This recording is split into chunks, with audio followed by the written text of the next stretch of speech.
మేఘాలతో నిండిన ఆకాశం, పిడుగులు మెరుస్తూ, ఓ స్వర్ణరేఖ ఆ మేఘాల మధ్య నుంచి తొంగి చూస్తూ, ఇది దైవ జోక్యాన్ని సూచిస్తుంది. దశరథుడు ఆకాశాన్ని చూస్తూ, ఆశతో కళ్ళు నిండిన దశరథ మహారాజు పుత్ర కాంక్షతో యజనం చేశారు.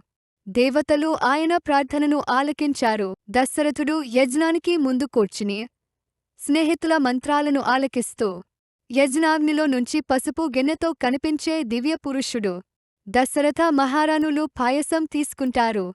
చిన్నారి రాముడు, లక్ష్మణుడు, భరతుడు, శత్రుఘ్నుడు పుట్టిన సన్నివేశాలు. రాజభవనం ఆనందోత్సవాలతో నిండి ఉంటుంది. రామా, నీ విధి ఎదురు చూస్తుంది. నీ విల్లను సిద్ధం చేయి. దుష్టశక్తులు లేచాయి. రాముడు లథమన్నమైన దుస్తులతో విశ్వామిత్రతో అడవిలో నడుస్తూ రాముడు విల్లు తగిలించి తాటకను సంహరి సన్నివేశం. సుధాహు భూమికి పడిపోవడం, గ్రామస్థులు ఆనందంతో హర్షిస్తూ. ఇది రామాయణం ఒక ప్రారంభమే. మరిన్ని ఆసక్తికరమైన కథల కోసం దయచేసి మా ఛానల్ను సబ్స్క్రైబ్ చేయండి.